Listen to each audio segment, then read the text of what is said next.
Must you document every meal? It's cafeteria food. No one cares.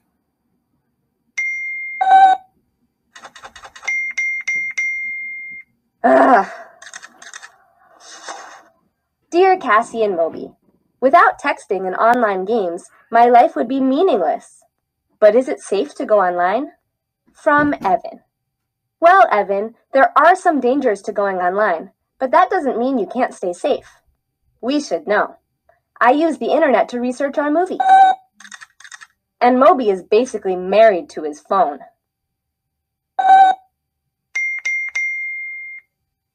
Uh-huh.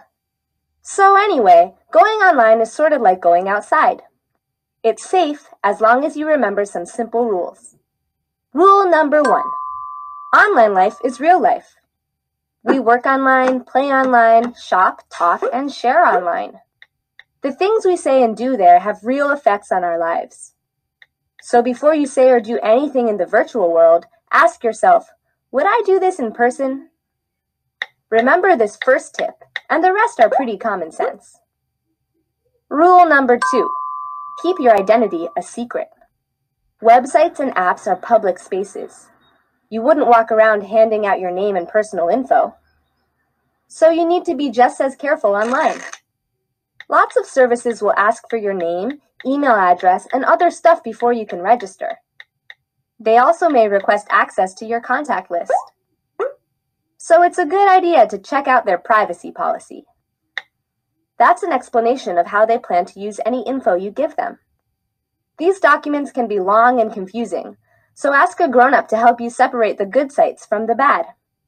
That's especially true with social networks. Don't sign up for any of those without your folks' permission. And if you need a screen name, pick something totally different from your real one. One that doesn't give away anything about your age, location, or gender. Sure, most of your InstaSnap friends know you from real life. There's Crackers, Green Beans, Josephine. But you also have a bunch of contacts that you've never met. Like this totally irregular, non-shady robot here. Which brings us to our next point. Rule number 3. Be extra careful with strangers. If you have any online friends, remember, all you know about them is what they tell you. That makes it easy for people to hide who they really are.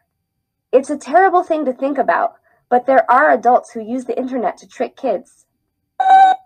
No, that doesn't mean you can't have online friends. As long as you keep your personal information secret, there's nothing anyone can do to harm you. Letting your parents know about your online friends is a good idea, too. Get your parents involved if an online buddy wants to meet face-to-face, or even if you want to send a picture of yourself.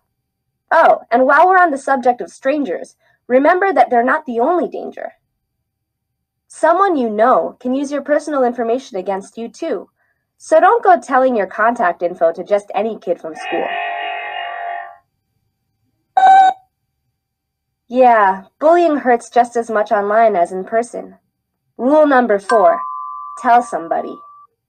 If anyone makes you feel bad or uncomfortable, save any messages or screenshots that show what's happening. You can block those people and report them to the site's administrators.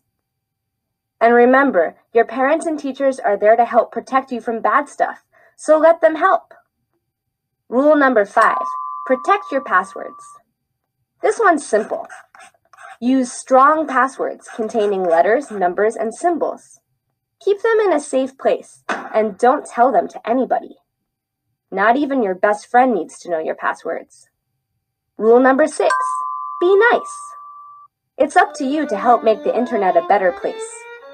Be nice to people, and respect their feelings and beliefs.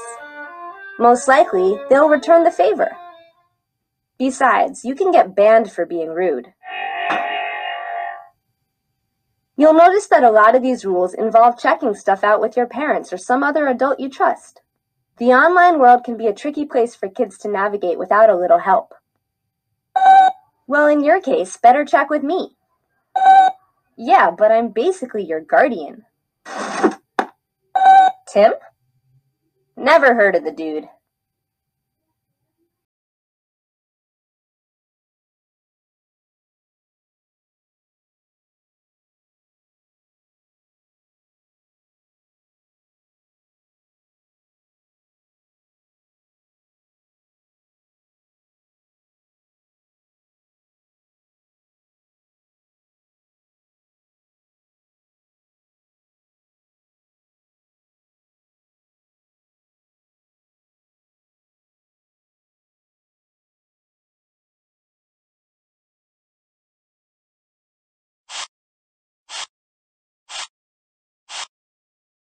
Hey, what are you doing? Well, who told you that? Dear Moby, you are the ugliest shade of orange I've ever seen. Get a clue, weirdo. From a friend. First of all, Moby's color is just fine. It's pretty, and it's web safe. And second, you're no friend at all. You're just a cyberbully. No, I didn't just make that up. Cyberbullying is what it sounds like. Bullying on the internet or through emails and texts. It can include sending mean messages, posting embarrassing photos or secrets about somebody, leaving someone out of online groups, spreading rumors, posing as someone else to make them look bad. Yeah, unfortunately, there are dozens of ways to do it. The bottom line is, if it's intended to make someone feel bad or unsafe, it's cyberbullying. And even though it's not a physical attack, it can still cause a lot of damage. Victims are more likely to suffer from illnesses, depression, and lowered self-esteem. Well, some bullies do it to feel better about themselves. But believe it or not, a lot of them don't even realize that they're being mean or hurtful. It's easy to forget that there's a real live person with feelings behind that social media handle or cell phone number. Plus, bullies may feel that they're safely hidden behind their own username.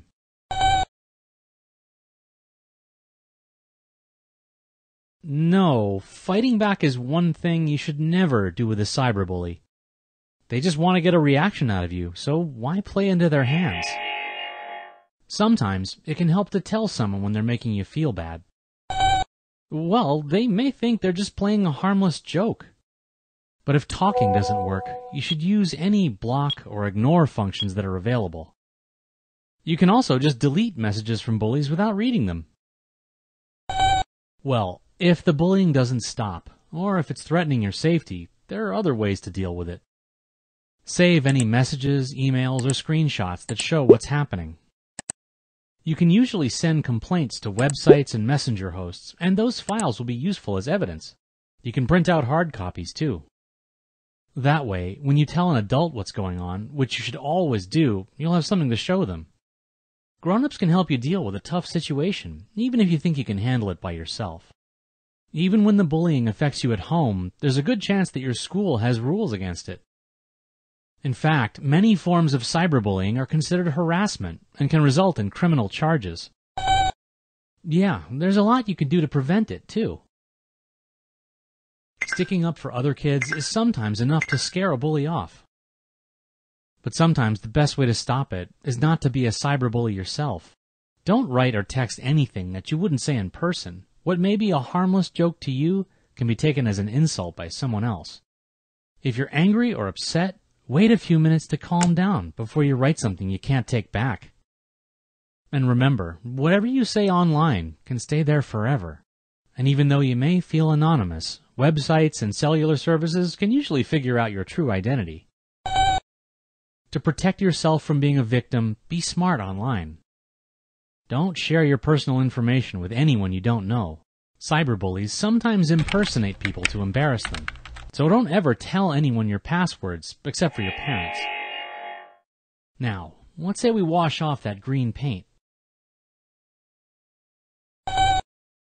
You kind of like it? All right, that's your choice.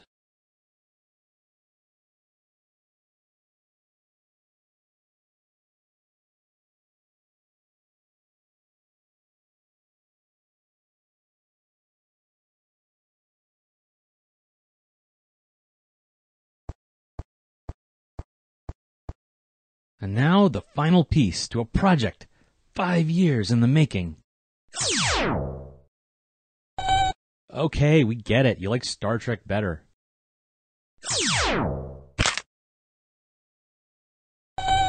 I'm not sure that was an accident. To Tim and Moby. What's the deal with digital etiquette? From George. Digital etiquette, or netiquette, is a set of rules for how to behave online. Right, it's a lot like real-life etiquette, which is basically having good manners and treating others with respect. It's just as important in our digital lives, including how we act in online games. or how we communicate in emails, texts, message boards, and social media. All of these platforms let us talk and share instantly wherever we are. But unfortunately, that can make it easy for people to forget their manners. Well, like if you disagree with a friend or you have strong feelings about a topic. In person, you wouldn't go straight to insults and yelling. A lot of that's because you can see who you're talking to, and so much of our communication is visual. But when you talk online, especially through text platforms like Twitter, you don't get that visual feedback. You might end up being more blunt or forceful than usual. That can trigger the other person to respond in the same way. Before you know it, you're in a full-blown argument. This happens so often, we even have a name for it. It's called flaming, and it can lead to full-on flame wars when people trade insults online. Believe it or not, some people actually cruise around looking to start flame wars. We call these troublemakers trolls. Kind of fitting, huh? Well, I don't think we've become meaner online. It's just that it's easier to forget the rules, especially in cases where you're dealing with strangers. On the internet, it's pretty easy to stay anonymous or unidentified. Having a secret identity to hide behind can make people pretty brave. And when all they see of you is a screen name or funny icon, they might forget they're dealing with a real human being. Or a sensitive robot. Well, it's simple. Just like in real life, you should treat other people the way you want to be treated. You wouldn't want somebody to be rude to you, so don't be rude to anyone else. If you're having a disagreement with someone, don't let your emotions get away from you. Stay calm, even if it seems like they're trying to make you mad. There's nothing trolls like more than getting someone to lose their cool. Well, netiquette isn't just about being nice. It's also about communicating clearly. That means keeping emails and texts clear and to the point.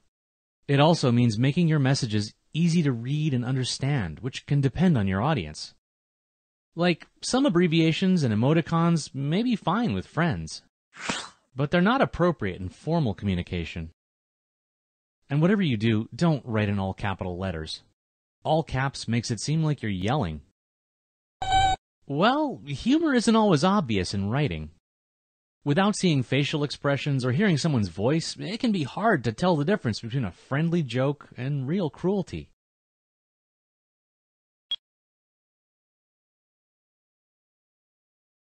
One way to make sure you're communicating clearly is to reread what you write before you send it.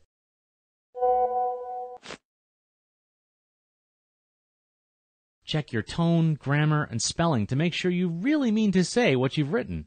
Once your message is out, you usually can't take it back. Lastly, if you want to post something about a friend, like a photo, get their permission first.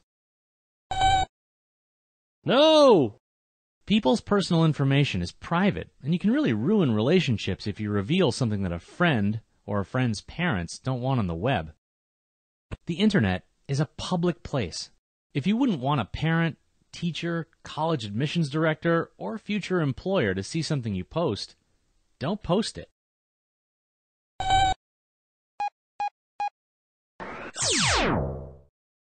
Thanks, buddy. And you live long and prosper.